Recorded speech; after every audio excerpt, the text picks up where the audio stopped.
Welcome to Health Oddity, the show that strips away the jargon and hype surrounding all things health and fitness to help you live a long, strong and energetic life. Lining up at the bar this week, here's Peter Lant, Paul Bassett and James St. Pierre.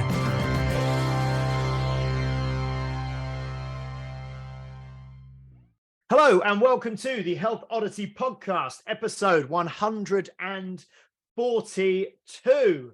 We are rattling towards episode 150, which means we're also moving closer towards our 2-year anniversary, Pete, aren't we, I think? We are.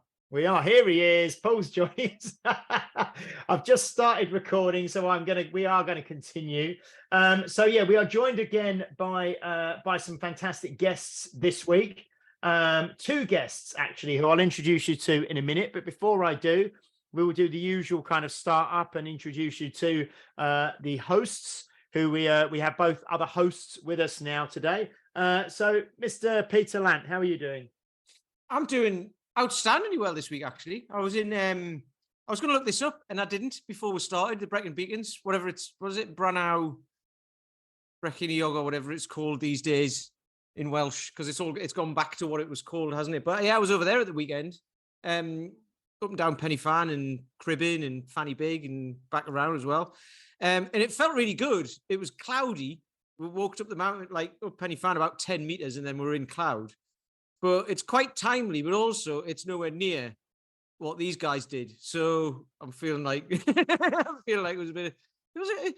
I enjoyed it, but it was a bit subdued compared to what these guys have done. So it was a nice leisurely bank holiday weekend, was exactly. It? Not too leisurely. I mean, you're obviously still out walking all day with the dog and yeah, else, but yeah, no, fantastic. Yeah, we'll go into talk a lot more about walking and endurance and things in this podcast, I'm sure.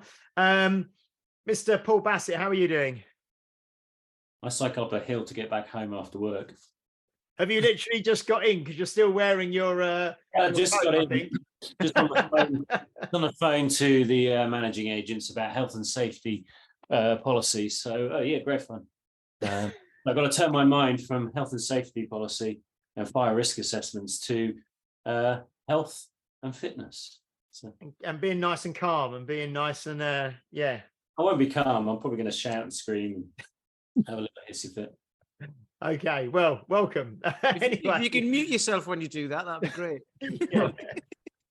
Okay, so I will start by saying, if you have not listened to episode 133, which was called The Summit Mentality, where we had the filmmaker, the director of the movie, The Summit Mentality, Olly Loom, on with us, I would go back and maybe listen to that episode before this one, because that was a really interesting episode.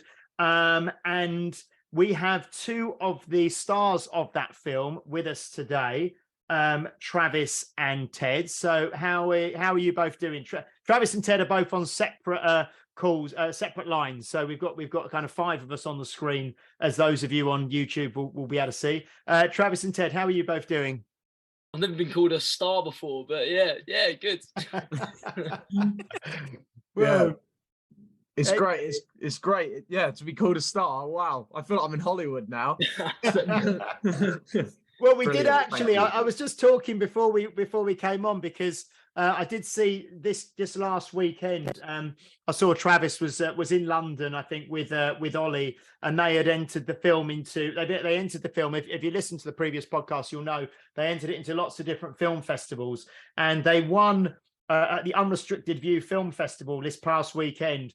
Best director of a documentary and best feature documentary. They came away with 2 awards from the film festival, which is really fantastic news. So we will kind of maybe touch on that with Travis while we're recording this, and find out how that went and that experience. But yeah, I mean, since we spoke to Olly, what was it, episode 133, 10 weeks ago, probably 2.5 months ago, I've been following Travis and Ted and Olly, and obviously how the film's been going, and it seems like it's going really, really well. So yes, so to begin with then, guys, I mean, it's there's obviously both of you, you're 2 individuals, you don't come as one, and you are on 2 separate lines. So maybe however we do it, so we're not all talking at once, but the summit mentality, we'll start with that. We'll start with because I know that was kind of a springboard for you both into more what you're doing now.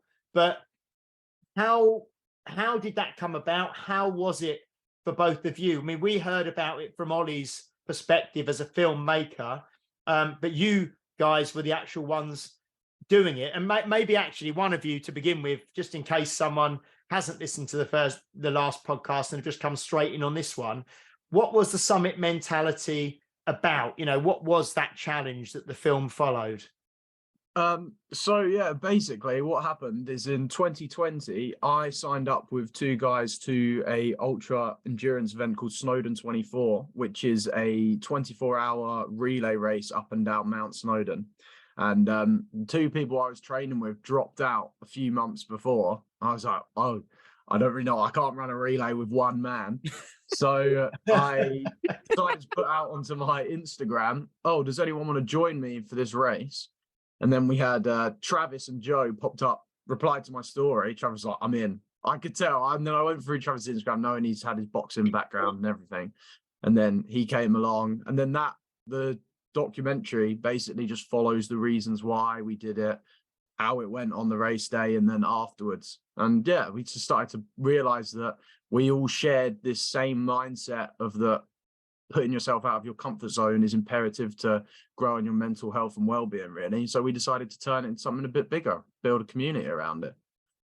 So even myself, I mean, I've watched the documentary. I obviously did the first podcast with Olly, but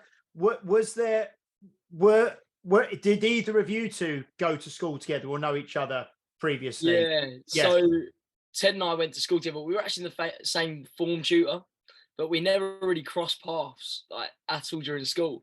It was a weird one. Like we knew of each other at school, but coming out of school is when we really like started to become mates. Really, Olly said it in the last podcast where I used to own a sportswear company, and then I realised Ted was sort of doing his running stuff, and I thought, oh, we'll do something with him. Went to the Peak Districts, asked Olly if he wanted to come along to film it, and then from there, just kept in contact with Ted. Kept in contact with Olly, and then Ted putting it on his story for Snowdon really just springboard again for the past couple of years, really. Excellent. And so the summit mentality, I mean, who came up with that name? Because we didn't actually ask that last time on the podcast. I mean, is it the name of the film, or did you have this idea anyway of the summit mentality? Because it's a fantastic name. So how did that come about? Summit mentality came about, it was back and forth in the Snowdon 24 group chat, because we didn't have a name. Ted had a name for his old trio, but what was it, Ted? It was Lads on Tour was the original name. We were like, we want to be taken serious at this event. So we were like, yeah, imagine seeing that pop up when we win, just Lads on Tour. Everyone loved it. So it was like back and forth, and then Ted and I had the idea of creating something like a community around it, supporting mental health, mental well-being, and then Joe just put in summit mentality. We were like, yeah, we'll go with that. And then Ted and I built the company Summit Mentality, and then from there, Olly thought, what better name to put on as a film title, really. Excellent. So that was actually the Summit Mentality was kind of your team name for the event, was it? That's what you'd and that's where that came. And then obviously the film was named the Summit Mentality. And you mentioned there you've got like a company that you've started between you that's also called the Summit Mentality, which again we at the end we'll go through all the social media stuff, because I know that you're on Instagram as Summit Mentality, and there's Summit Mentality film and all the rest of it. But so what's I suppose if we zoom out from the event, from the Snowdon event for a few minutes, what's the ethos behind, or the thinking behind, or the big picture, of the Summit Mentality? Because it's a name that can be used for so many different things, isn't it? Events or programs or the film, What kind of sits behind the Summit Mentality? So basically, I'll give a little bit of backstory just to explain it, really. But so basically, a few years ago, I'd say 2018, 2019, all throughout my younger life, I was pretty unconfident. I was quite shy. I had a very easy upbringing, quite like privileged, and never really had to challenge myself. Always had it quite easy. So I was like, I need to start doing stuff that's going to be difficult for me and challenging myself, push myself out of my comfort zone to actually develop into a more confident, stronger individual. So that's where like I started a marathon, started training for marathon, did my first marathon in 2019, and then wanted to go into ultra to break into that. And then when me and Travis spoke, we both very quickly, obviously Travis has a bit of a different story because he's been an athlete since a young age. But we very quickly realized that we wanted to help people, especially in a day and age where mental health is such a huge problem in the world now, especially with younger people. We realized a good way to combat that is through physical exercise, putting yourself out of your comfort zone, not just physically, but also mentally. And the objective of Summit Mentality is to support people, but mainly our age, but for all age ranges, is just to encourage people and support people on their journey of going out of their comfort zone, doing things they never thought were possible. And yeah, that was where we shared that mission, and we thought, let's start a community and a company around it. Excellent. And Travis, obviously Ted just mentioned his background there. Do you want to, and said that you had a different kind of background in terms of sport and things like that. Do you just want to maybe give us a little background on yourself as well? Yeah. So I, like Ted said, I've been an athlete from a very young age. I started gymnastics back when I was 3-4 years old. Sort of chucked straight into that, hyperactive kid, just went straight into it and let off some energy, let off some steam. From there, done gymnastics till I was about 10 years old. But at that age, I was told that I wouldn't be able to make certain teams, certain squads. Olympics wasn't on the cards anymore. So it was like, as a 10-year-old kid, to hear that news, you're just like heartbreaking, shattered. That's it. From there, played football like most British kids, rugby, tried every single sport, just dabbled in everything really. But I went off to university when I was 18. I lasted at university for 3 months, just because mental health for me at university was so lonely. There was nothing really there. I felt I was drinking so much. I was just going out constantly, waking up at like 3 p.m, missing every lecture, and then quickly realised it wasn't for me. I was still doing sport at that time, but nothing that was pushing boundaries. When I came back from university, I didn't really know what to do. I was stuck in a real rut, and signed up for an 8-week charity boxing match. And then from there, had 5 days a week, solid training, pushing myself to limits I never knew, had the boxing match at the end of it, fell in love with boxing, won the match, and then just carried on from there. And then it sort of sparked something again with fitness. I started to realise what I was missing and how much I could push myself physically and mentally. And then, yeah, obviously every opportunity I kind of just want to jump at and take and see how far I can really push. And I think that's the sort of message we wanted to push across, like Sid was saying. It's for people who want to try, don't know where to start, and really just they're stuck in that rut, and we would just want to help them get out and try something new. And yeah, you mentioned the kind of the age that you're both sort of early 20s, are you? Is 22. that Yeah, 22, yeah. So you're probably like about the youngest guest we've ever had on the show, but it's really good. I mean, we had Leonie and Michaela actually, who are both in the Team GB, like they're skiers. They went to the Winter Olympics and things, but they're both in their early 20s. But yeah, most people we talk to are kind of like older. So it's really good that you sort of said that what you're doing is you kind of obviously attract your tribe, and you talk to the people who are similar to you. So what's really nice is that you're actually trying to do some of this stuff for people, I presume, who are, late teens, 20s, kind of young people. And it's good for them to have role models similar to them, because we the three of us are all in our mid to late 40s now. So we're kind of like maybe a different demographic, but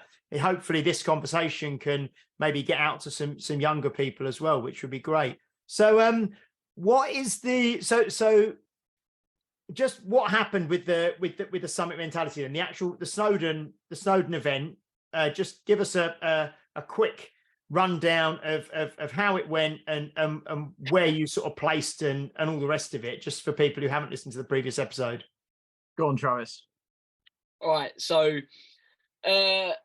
Well, we'll start from, we went up on the Thursday and done like a little recce, went up the mountain, came back down. First time any of us have been on that path. We were sort of like sussing it all out. You see it in the film.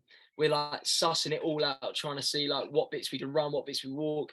Completely overestimated like how much we could walk, how much we can run of that route. It's a lot harder than we ever thought it was going to be. Stupidly, it is a mountain, but we thought, oh yeah, we'll just breeze it, run straight up it, perfect, no worries. On the Friday, we had a little look around the rest of Snowdonia, and then came on the Saturday. We like set up everything. It was all set on a football pitch. That's where our like base was, and it was a good like 10-minute walk from the actual start line. From the start, you just come out up the mountain, through Lamberis, up the path, and I don't know how it was for all the other guys. We've all had these conversations so many times about what bit we found hardest, what bit we found easiest, and stuff like that. But the first one, all three of us breezed. Like, we loved it. It was one of those ones where the adrenaline kick when we got down, you could feel like the real sense of buzz that we all had. And then just throughout the 24 hours, that buzz just died down so quickly. Just started to break down. Emotions were up here and just slowly dipped. We all had maybe like 20 minutes of sleep each. And yeah, it was crazy. Came round to the last one. Unfortunately, Joe got injured on his second run. So Ted and I both ended up doing fourth, but on the fourth lap, we went together, which is quite nice. I just came down from my third, yeah. Came down from my third, and then they said, right, let's go straight back up it and finish it off as a team. I was like, knackered as I could be. I was like, yeah, we'll go do it. And that was the most painful lap of my life. So Joe went up there as well, didn't he, for the last one? Did all three of you go up together for the last one? No? No, Joe had some joint problems. Yeah. Okay.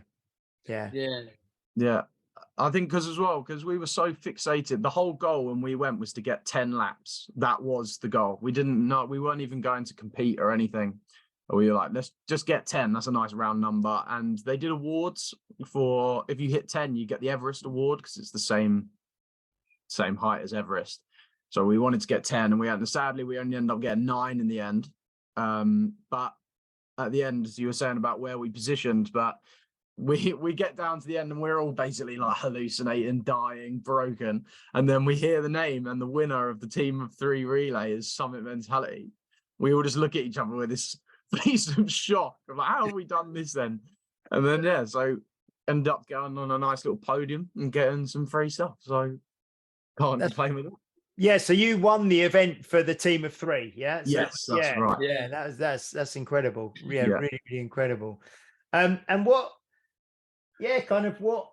did you, I mean, I suppose it's a big question, but what did you learn from that, from the event? I mean, I know both of you are very much into your sort of personal development stuff, and, you're kind of going to analyze and going to review how it went, and, what were your sort of takeaways from doing that event?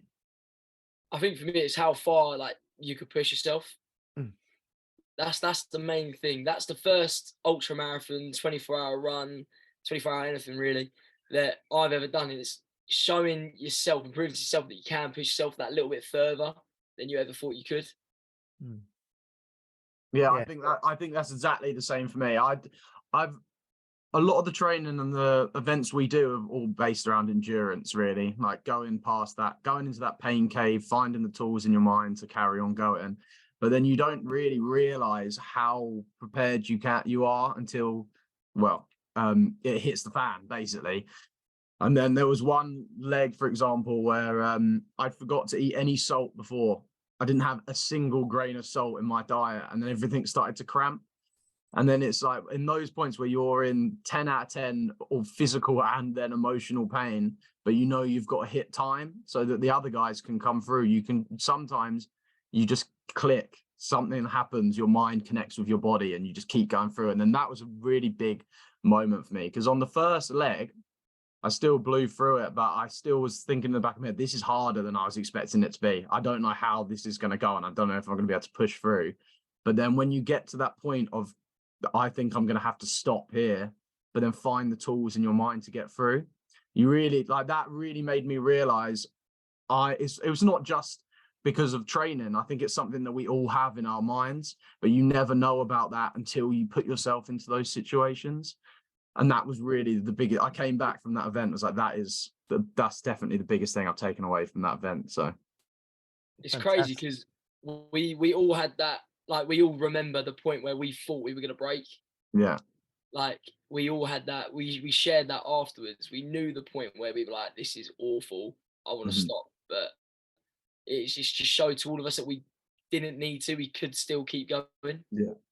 I think Paul was going to ask something. Yeah, sorry, Paul. Yeah, no, I just wanted to go back to when you were talking about your university. I mean, I'm coming up to my mid-40s. I know James and Peter are the same. So we kind of grew up as teenagers just as things like mobile phones were even coming on the scene. You used to you say, right, I'm going to meet you at 6 p.m. on a Saturday, and pretty much everyone would be there, because if you didn't turn up, no one would know where you were. And then things started to change, and we started seeing that people would cancel last minute. People were able to, social media changed the landscape again.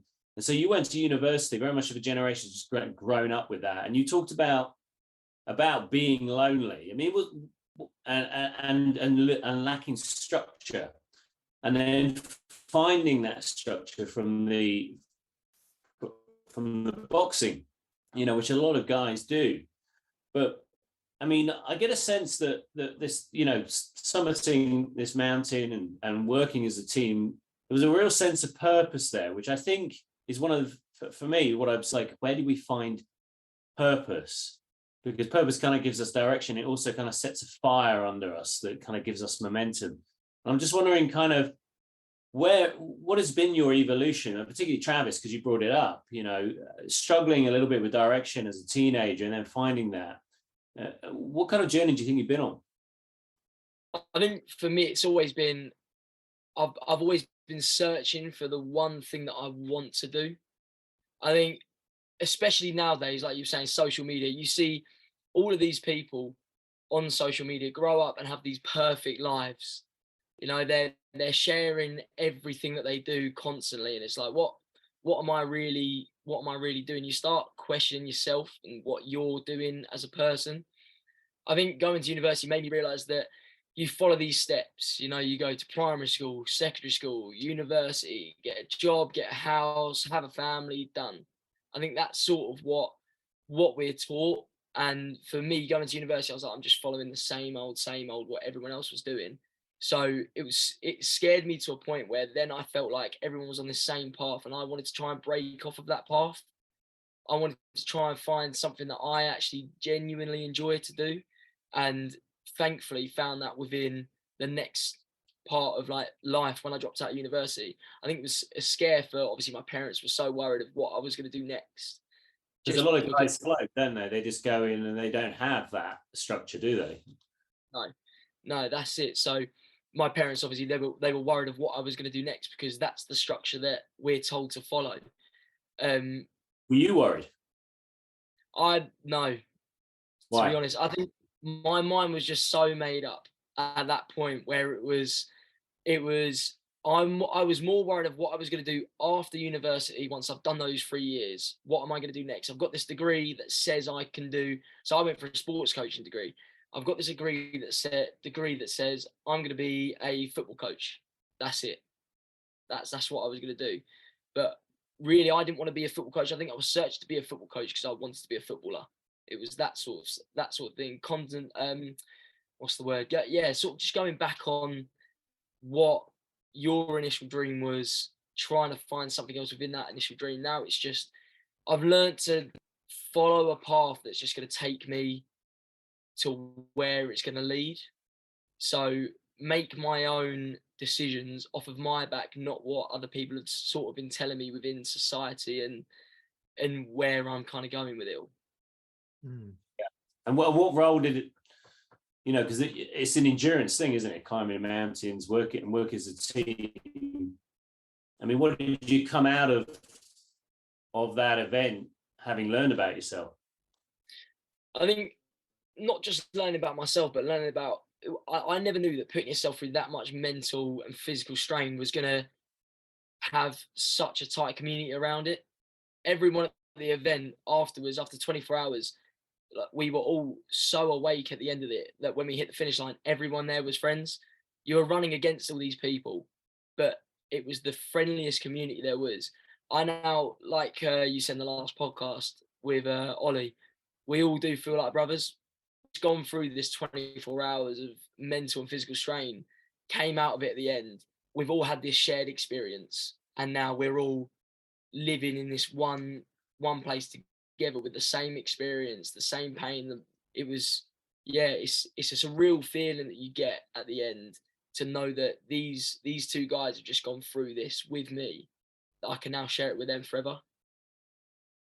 Yeah. I mean, I've heard, I mean, listening to a few people, and they talk about kind of some of these kind of bonding chemicals being so powerful, you know, things like oxytocin are just kind of those kind of love chemicals, but then there's vasopressin, which is really released during these times where we need to bond as teams, that kind of pull us together, and that kind of hit of working together with other people to complete something that's kind of not necessarily bigger than us, but something that leads, that we're collectively working towards, is so important, I think. And as you mentioned, when you were at university, there was an atomization by the sound of it. You were there's a lack of structure, there's a lack of direction. You're kind of on your own, probably surrounded by new people, new situation, and there was no central guiding path. And whilst, you know, you're saying that, oh, I'm not sure exactly where I'm going to go, but I just have a sense of belief and trust. I think it's evidently doing this event, Summit Mentality, doing the film, working with other people has kind of provided clarity for you, which is really, really interesting. But at the same time, like Edward, you mentioned that you felt like you had pretty easy upbringing, but you've obviously had to draw from quite strong sense of self in order to push yourself through. Yeah, I think that's through, like, as I said, all throughout my life, I had a very, very easy upbringing. Parents looked after me. I went to private primary school. It was always just looking after. Pardon? Isn't that a good thing? Well, it seems like an objective good thing, I guess, but it turned me, I would say, quite soft. I wasn't very confident in myself. I kind of just, anyone would stand on my toes and I'd back off and be like, oh, yeah, I'm just going to float as a feather through the wind of life, as it is, you know. And then I realized I really wanted to, as Travis said, I felt it was like a lost and lonely time, because you don't feel like you're part of anything. You don't feel like you have a reason. You don't have that structure. And I think the only way I could find structure is by giving myself that meaning and something to do. And then I actually started because I read a book called David Goggins, Can't Hurt Me. And it was all about how if you put yourself out of that comfort zone and you work daily on trying to become the best version of yourself and overcome your demons, then you'll find that meaning. And I think it started off with, I realized, wow, I can find some sort of meaning and sense of direction from just focusing on making myself better. So it started off with that, and then finding other like-minded people like Travis, like Joe, and then going through those challenges together. Then bringing that tribe of like-minded individuals together is just that really where it sparked. It's to go through working on yourself, be part of a team that is challenging, and then feel like you're part of that team and you're actually bringing something to the table is, I think, one of the most important things. And throughout our evolution as well, like the tribe mindset, we have to work together, go through hard times together. And then that is where you really feel that sense of fulfillment. And I think that was the first time I'd really felt that sense of, like, I don't know how to say it, but just well-being and strength in myself and confidence was when I felt like I was a worthy part of a team going through something difficult. And I think that's where it all started, really. And going through it as an easy upbringing kind of made that impossible until I took it onto myself to help myself, really. It's good. Sorry, Paul. I was just going to say that lots of people who, I mean, you see it a lot in society, I suppose. People who are very potentially privileged and kind of mollycoddled and have everything in life, sometimes they go into like a bit of a self-destruct mode, don't they? And they go down, into alcohol and drugs and, destructive behaviors, and because they've got everything and they've always had everything. And I don't know why that might be, but I think it's at such a young age for you to kind of recognize that, the security and the benefits of the upbringing that you had is obviously, you'd rather have that upbringing than, homeless or, poverty, all the rest of it. But then to realize that, there were many benefits to having that upbringing, but also that in many ways you may have been sheltered from, needing to develop yourself and parts of yourself. So I think that's really interesting that, like I say, at such a young age, you kind of recognize that and then actively went out to do something about that in a positive, constructive way, rather than a destructive way, which we sometimes see. Yeah, is the kind of difference between like the structural approach of like society, where we have these set things we do school, we do, variety of levels of school, then we do secondary school, A levels, then university, then you go into a job and then you get promoted. There's a real structural sense, but the structure doesn't necessarily trigger those innate needs for purpose, team, community, a sense of, working with people, being a leader, but also being part of a group as well, and having to shoulder responsibility. I think it's quite interesting, this discussion for me at the moment, because I see it so much, and I've got two younger boys, and the sense of having to put all that energy and direct it. I think it's fascinating to know how we navigate it, particularly as we've talked on previous podcasts about where there's a vacuum, people will take that space. People, like what's his name? The guy just recently put in jail in Ukraine. No, not Ukraine, Romania. Andrew Tate. People like that. There are these role models out there they're speaking particularly to guys who need direction. But you guys obviously found it on your doorstep with other people that you knew, and that community aspect was so powerful. So in terms of, since the Summit Mentality, since the events of the film and the actual the Snowdon 24 challenge, and did you know before you did that you were going to do something together after that event? Had you already started to formulate some ideas and a plan as to where you take it and what you would do next, or did that kind of just organically happen after the event?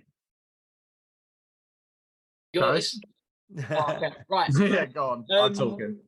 Yeah, so leading up to the event, obviously Ted and I, we've both had previous businesses before, and I think we obviously, with the whole mindset, there's reasons why we're still friends now and own a company together. I think because we're so like-minded in everything that we do, we had a thought about how we can actually bring value to people than just running up and down a mountain.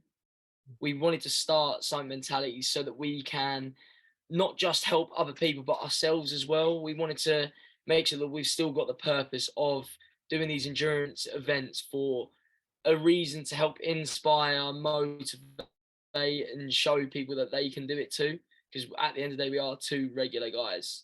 We're two 22-year-old guys who just like to do events and push ourselves that a little bit further.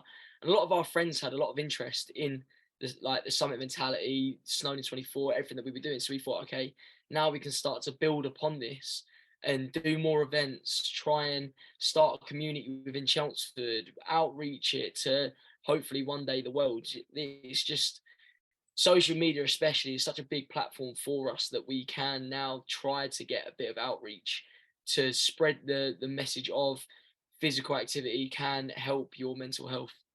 And I think it's so powerful because, I mean, I'd imagine, like you say, you're talking to young people, to maybe young men, and it's a real positive, empowering mission that you're on, so I think it's full of great stuff. So what other kind of events have you done since? Because I know on a physical level, you've gone on, like you said, Travis, it was the first time you'd ever done anything really endurance based.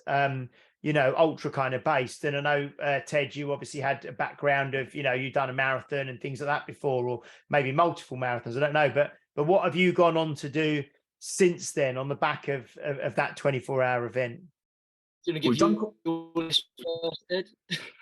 Oh, sorry, you just cut out. I misheard what you said there. Go on, you give your list. Okay. So yeah, we basically after for this year we decided that we wanted to do one challenge every month for the whole year, and we've actually done different ones, but one I've done since then is I did my half marathon. I wanted to beat PB time, get under an hour and a half. So I did the London Landmarks half marathon, managed to do that one. That was actually probably one of the most brutal things I've ever done, even though it's half of the distance of half the things I've done. But also I did a 24-hour run to see how far I could do it. It ended up doing 48 miles. I think it was 48 miles, something like that. And then I'm trying to think of because I've done one every month, but that's you didn't you do that? You did the David Goggins one, didn't you? The 4 miles every 4 hours for 48 hours. Is that Travis did that, but I just came back from a work trip in Malta, and I ate a lot of seafood and was violently ill. I had my own battle for 24 hours of food poisoning. God, Travis, you talk about that one because I can't really say much about that. Yeah, there was myself, Ted was supposed to do it, and then 3 others from some Italian community wanted to come join in. One of them was John, who's actually in film, and it was all hosted at Ted's house, so he had to watch all of us for 48 hours do a bunch of running, wake up in the middle of the night while he is being sick in one of the rooms. Just So that's I've heard about this one before, and I've seen quite a few people who do it. So it's 4 miles every 4 hours for 48 hours. Is that right? That's the one. So what's the maths on that? What does that end up at? That's 48 miles. Overall. 48 miles. Sorry, in 48 hours. Okay. Yeah, and but it has to be done in this kind of format of you do 4 miles. So then do you settle into? Do you just on a practical level, do you settle into a pattern while you're doing that? I mean, do you do your 4 miles and then which takes you probably, less than an hour, and then do you then sleep for a couple of hours, or do you just put your feet up, or what happens with that? You try to sleep. I think we started at 7 at night, I want to say. So after that one, we were all again just started an event, buzzing. We stayed up, played the loudest game of Uno I think I've ever played in my life, just below Ted's room. So he was awake for that one. Then obviously came around, went to sleep for the following 2. The next day we were awake for the whole thing. Hit the second night, and we had to get sleep. But sleep was the hardest part of it all was waking up, because you're waking up to go straight out the door. So it's then cramping, trying to physically, mentally wake yourself up ready just to walk out the door where it's freezing cold. And then knowing when you've done it, it was the best 4 miles I've ever done in my life, because you're on this absolute runner's high of right, this is the last one, I'm just going to go all out and just sprint just so it's then done. I think you beat your mile speed record on your last 4 miles, didn't you? Yeah, I beat every record that I had for running on that last 4 miles. Pure. I was steaming it in. It was unbelievable. And does that have to? Scared some lady running across, and then she donated. Does that have to be done at a particular date? Is it done all over the world on the same day? Is everyone kind of the whole of the kind of, I suppose, the whole of the Goggins kind of community does it at one time? Do they? It's it's meant to be 4th of March that everyone does it, but we couldn't do it then, so I think we moved it over a few days. But we moved it up to the weekend, I think. I mean, I say I moved it; they did it, but But it's the David Goggins event, So you're meant to do it at the same time, which is really cool because you see all the Snapchat and Instagram stories coming up, and it's just thousands and thousands of people doing it. Some people do it with weighted rucksacks and stuff, as if it's not hard enough already. But one guy done it for 92 hours or 96 hours. 4 days.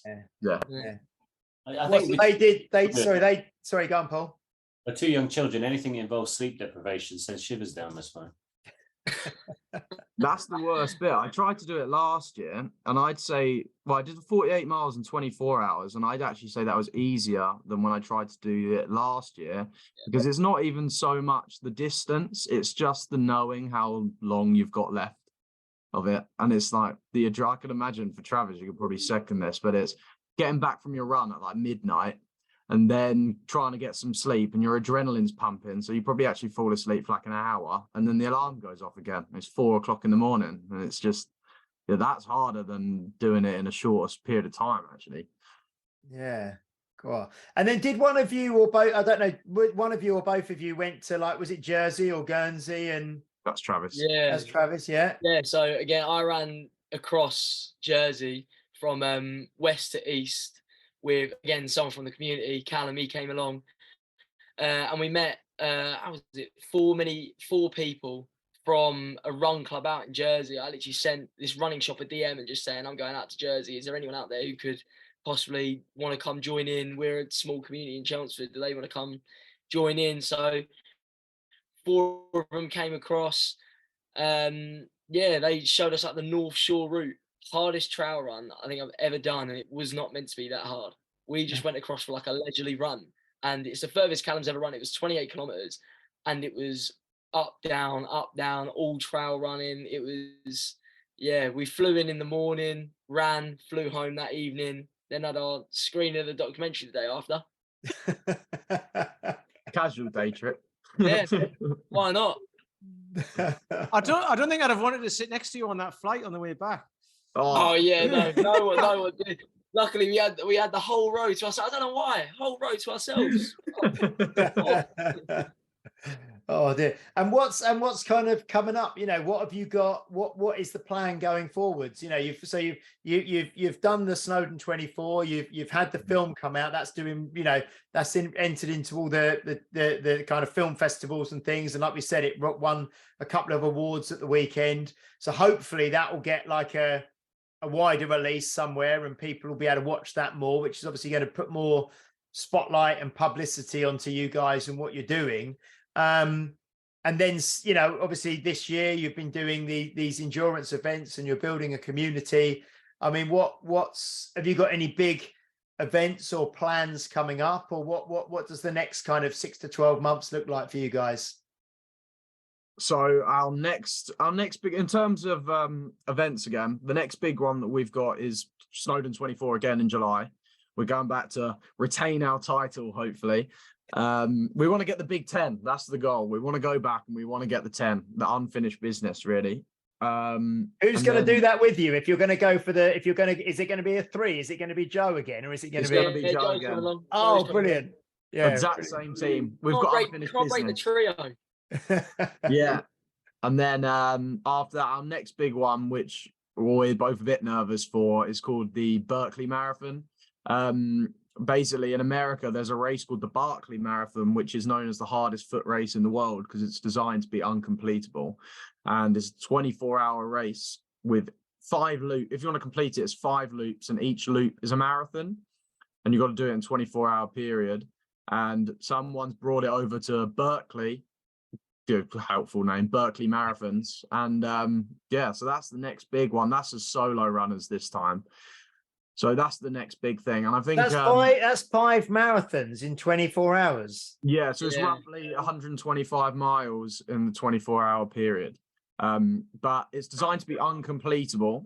But if one of us managed to do that, that'd be, well, unbelievable. But we're gonna go in, give it a good go. So no one has ever finished it. Or I'm not sure if anyone completed it last year, actually. No one's completed the one in England. I think 9 people complete the one in the US. Yeah. Overall, and then when they complete it, they make it harder next year. Wow. So yeah, that's the next big one. But in terms of so that's in terms of the challenges, I think. Oh, Travis, talk about your high rocks. Yeah. Does any you know what high rocks is? Yeah, I mean I do, yeah, but you might explain it for the listeners. So things, yeah. It's the hardest thing to explain, to be fair. It's like an 8-kilometer run, but after each 1 kilometer, you'll do an exercise. So it consists of using a rowing machine, ski erg, a sled push, sled pull, farmers carries, wall balls, and burpee broad jumps and lunges. So I done that the weekend just gone in London for it was their biggest High Rocks event. And you could do it as a solo, as a duo, or a team relay. And I done it with someone who goes to the gym that I work at, and we were in the 30 to 39 age category, which is like the most popular age category for the event. And we came 7th in our age category and 13th overall. So we've qualified for the World Championships in Manchester in 3 weeks' time. Wow. So did you go into the 30 to 39 age group because your partner was in that age group? So you had to go in that one. Yeah. So he can't be up a few years. Oh, that's great. Was that at Excel? Was it in London? Was that? No, that was London Olympia. Oh, Olympia. Okay, no, because I know quite a few people who've done them and do them. So I saw quite a lot of photos and things going on. Yeah. In fact, I think Mark Lewis we had Mark Lewis on the podcast, didn't we? Pete and Paul. I think he did it at the weekend again. Who's very good at them. Yeah, I think he did it. Fantastic. So when's the one in Manchester that you got? Sorry, 26th of May. 26th. Oh wow! So it's not far away this month. No, yeah. not long at all. 26th, 27th of May. Just quite cool. Quite excited for it. Brilliant. Oh, that's fantastic. That's really good. No, that's great. So I suppose if people have listened to the first podcast with Olly, if people have listened to this podcast and want to kind of maybe follow you guys and what you're doing going forwards, after, as well as the film and after the film, what's kind of the best way for which way do you kind of put most content out there, and what's the best way for people to kind of follow you now? So if you want to follow us, our best place to go is our Instagram. That's where we focus most of our content on, and that's Summit Mentality Official is the name of the Instagram. And but if you really want to get involved in person and you're around Chelmsford or Essex, come to the Run Club. It's every Thursday, 7:30 p.m. in Central Park, Chelmsford, and it's great community. It's lovely. It's just we do a 3 kilometer and a 5 kilometer route, and everyone there is talking.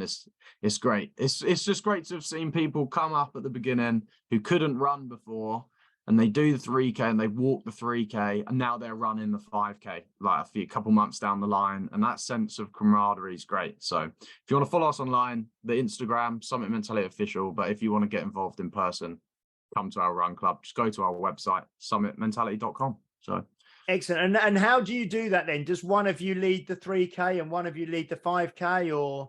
So they're on the same route. So as you run, you'll see a turn point for the 3K. So you just turn around there. For the 5K, either myself or Ted will lead it off. One of us will be behind, just making sure that everyone's okay. And we try and make our way up and down the group as much as we can, so we can have a chat with everyone, really. Oh, that sounds fantastic. And especially this sort of time of year. I mean, this podcast will be going out kind of middle of May, I think. So it's kind of going into, those lovely evenings that we're going to have, in June and July and August. So yeah, hopefully some people will be listening to this and we'll come down and meet you. But if they follow you, like we said, Summit Mentality Official on Instagram, then you'll be able to see all the details and things on there. That's fantastic. And then each of you individually as well. I know you're both on Instagram individually as well, aren't you? What are you on as, Travis? So my Instagram is just Travis Owls. So OWLES is my last name. Travis Owls, cool. And Ted? Mine's Ted Stroud Does Things, because I haven't quite confirmed what I'm actually doing. Yeah, so Ted Stroud Does Things. Does Things, yeah. That's the one. Excellent. No, that's great. Right, it was lovely catching up with you both, really, and obviously having seen the film, having spoke to Olly, and then obviously still in touch with, following everything that he does, that the film's doing, and that you guys do. It was just really, really good to talk to you and catch up with you in person. Pete, is there anything you'd like to say, or anything to wrap up as we start to close? I've written quite a bit down, so I'll pick one. Yeah, no, it was just I found a couple of things were interesting. I think when Travis said that the enthusiasm waned after the first lap. You went up to the top, come back down, and you're like, that was brilliant. And then it kind of disappeared after that. Yeah. I think that's what happens with people when they start out on something, don't they? They're all in and like, I'm going all in. And then after a couple of weeks, it can kind of drop off. But then what I had after that was what you were talking about with the accountability. I think Ted was talking about this, about the accountability to the team rather than just yourself. Because if you were doing it on your own, it's like, well, I could give up anytime I want, can't I? But if you give up, the rest of the team suffer. So I thought that was really interesting. So the whole thing about accountability and keeping that enthusiasm, even going through a pain cave. So yeah, I just thought that was brilliant. So thanks. Yeah, it's great. Thank you. Excellent. Mr. Paul Bassett, any thoughts as we start to wrap up? What we're thinking, we're always talking about being really fit into old age. But Ted, perhaps you could have on your gravestone, Ted did things. Did things.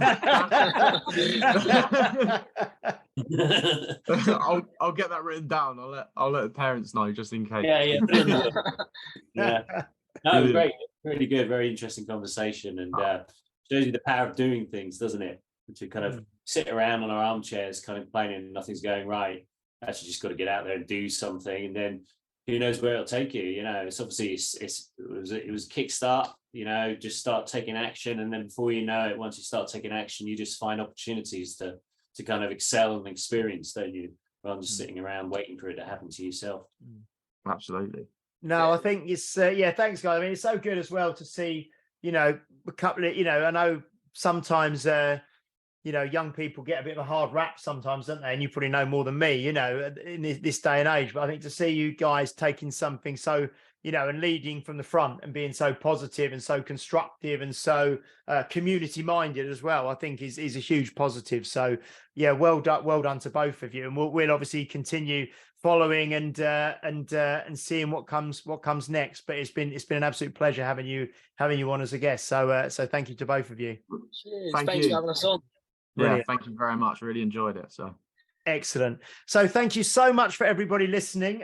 Please do like, share, subscribe, follow us on Instagram and Facebook, subscribe on YouTube to us, and do like and share. And if you have anyone that you think this might be helpful for, especially maybe, like young people who you may know, maybe your children. I know a lot of our listeners are in their sort of, 50s and 60s. So you may have, children or grandchildren who are kind of teenagers in their 20s, who this sort of thing might be really helpful for.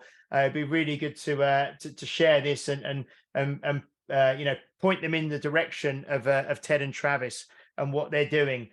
We will be back next week for episode 143. So until then, take care and we'll see you soon. Bye-bye.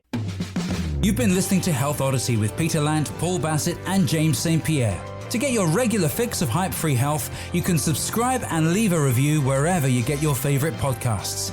You can find out more on today's and other topics at healthodyssey.com or find us on Facebook or Instagram by searching for Health Odyssey.